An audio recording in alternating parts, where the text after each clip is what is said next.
dealing with bigger numbers. Because now, all right, Trey, what is my next step? What is step 2? Trey. Okay, so Trey, would you rather multiply 1 times negative 4, or would you rather be dealing with 3 and negative 12? 1 times negative 4, right? That's why we do that. Okay, so Trey, you said multiply A and C. What are the values of A? 1. And what is the value of C? Okay, so when we multiply that, what do we get, Trey? Perfect. Okay. Valerie, what is the next step? You know, they're on the board, baby.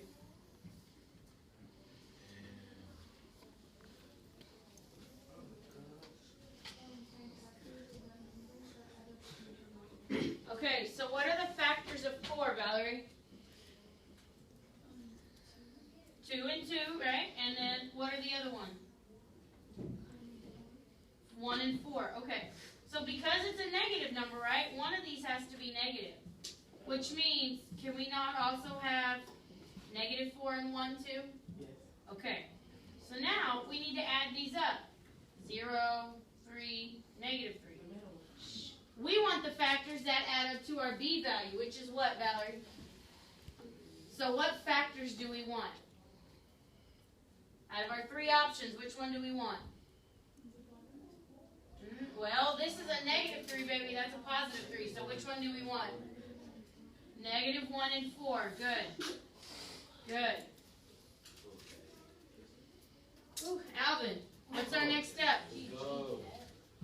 Substitute those factors in for the value of B. Oh, yeah, I'm not doing this. All right, well, tell me, what do we have? Let's go. You go 3, and then the parentheses, negative 1. Well, you still got, you're just substituting for B, right?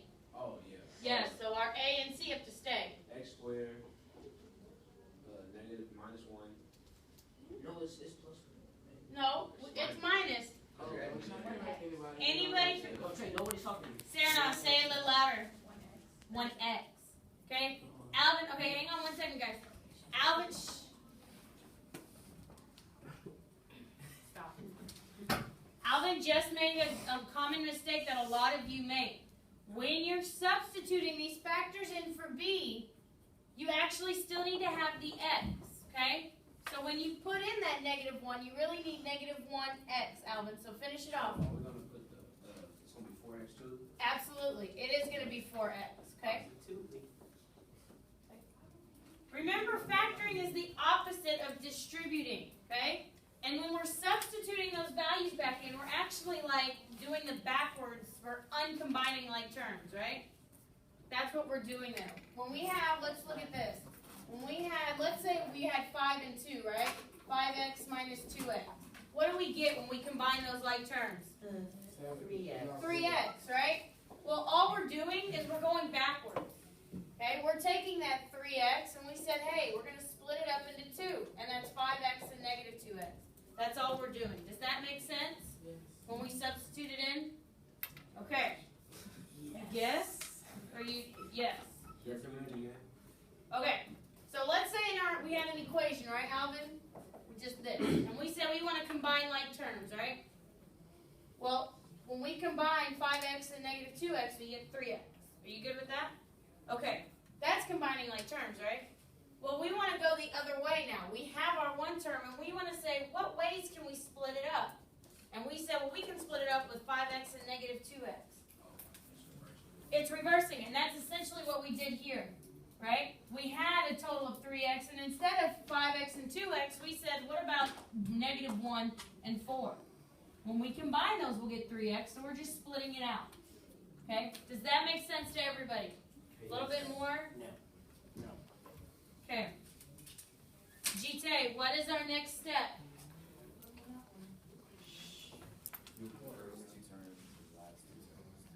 How did we group those? What did we do? No. What did we throw in the equation? No, that stays there. What's at the end of that term? What's at the end of that step? What symbol is there? Parentheses. So remember we threw parentheses up? No, like, did you say that step is just putting parentheses in the equation? Yeah, don't you fit? You just separate. You just group them, right? You have the first one and the second one. That's all you do. That'll be the next step, G10. Trey. Yeah. Why I didn't? Because it's our next step. Just so you guys don't get confused. Okay. Josh. What is my next step? And what does GCF stand for? Okay, so Josh, what is the greatest common factor out of this? X. Okay. So when I factor X out, what am I left with, Josh?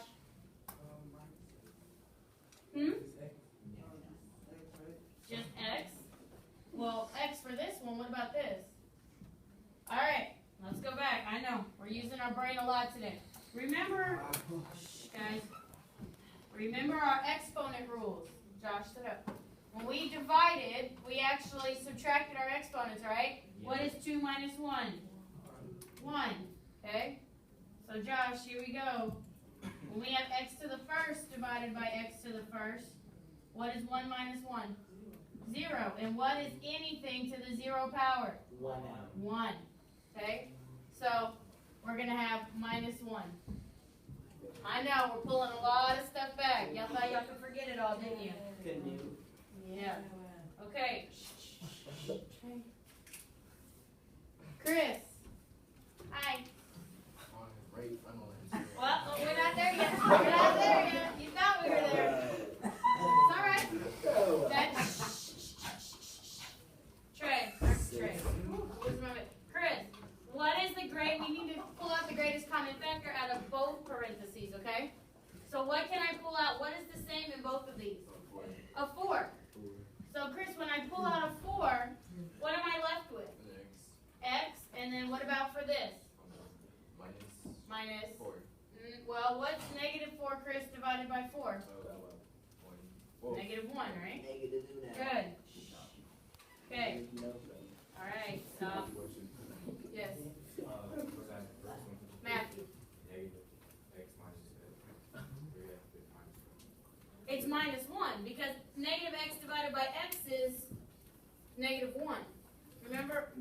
Did you say we just went over that? No. Minus x and minus 1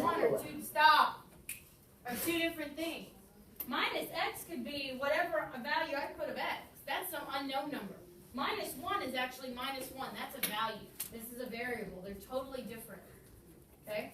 So you have to have that minus 1 there. Alright. Janisha, what is the next step?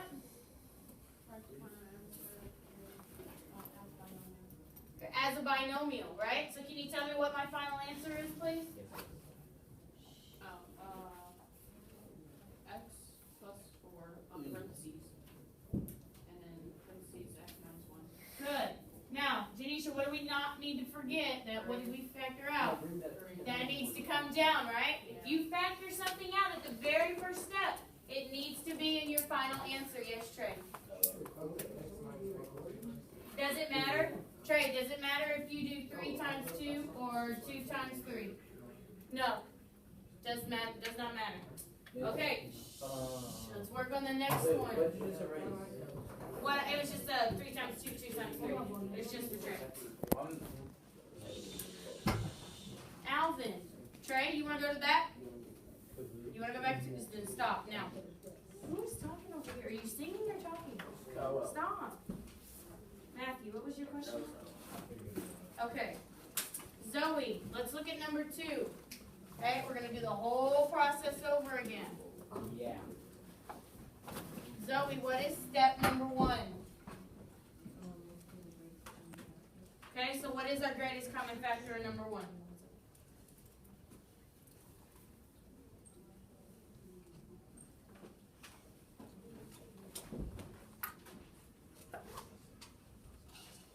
You got your calculator? Remember that if you go to calculate, the GCD trick, type in GCD parentheses, plug in 2 of those numbers, and let's find what their common number is. What is your question? I was going to ask if I could do this, the second one on the back.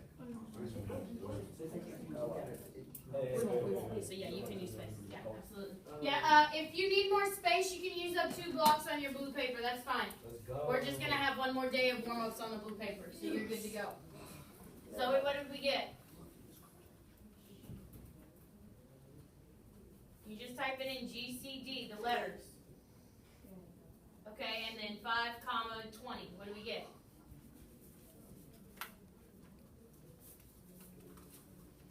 5. So 5 is our greatest common factor. Let's go. See, the calculator will do miracles, right? So Zoe, what is 5x squared divided by 5? You're good. 1. 1 what? What we? X. Yeah, say it loud. What is it? Say it with your chest. 1x squared. Good.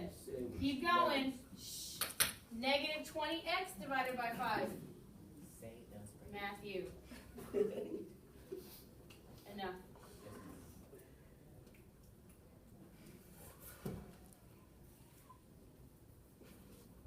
What do we get? What's negative 20 divided by 5? Duh. Zoe, use your calculator. No, you can't put x. That's what you're doing. Okay. You can't, when you're dividing, you can't put a variable there. It's not going to, does it give you an error? Did it say syntax error? Yeah, it can't do that. You have to just do the numbers. So what is negative 20 divided by 5? Negative 4. And so we're just going to bring on that x, right? We're just going to tack it back on. So what's negative 60 divided by 5?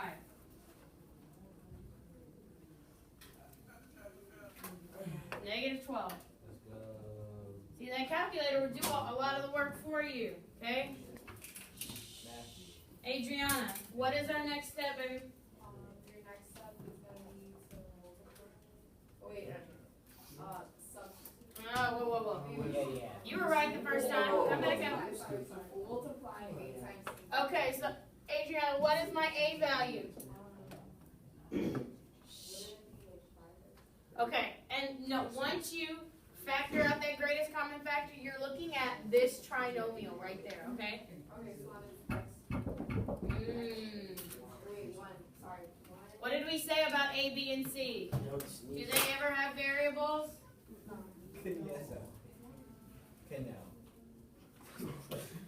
Okay, so Adriana, what is A? 1 times negative. Where did you get negative 12 from? Is that, what value is that?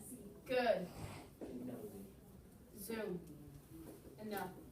Okay. Good. Noah, what is my next step? Stop now. Stop. You gotta find, you gotta multiply A by C. We did that already, so what's our next step? Okay, you gotta find a factor of the sum of B, and then you have to.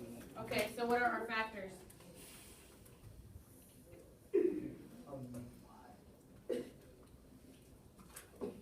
I got positive 2 and -7. Yeah, that's right. Yeah. Positive 2 and negative 6, when you combine them, gives you the negative 4. Zoom! Everybody who's giggling too can join in with the lunch detention if you want, or you can stop now and get it under control. Alvin, you should be looking at the board or your paper, nowhere else. Zoom, if you need to step out to get control of yourself, please do it. You're distracting my class. Okay, so Noah, good, thank you.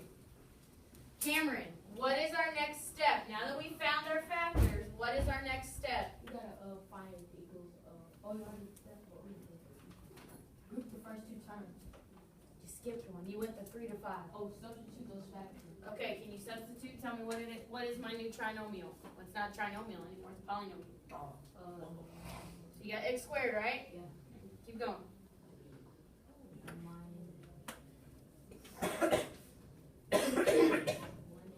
Well, what are our factors, baby?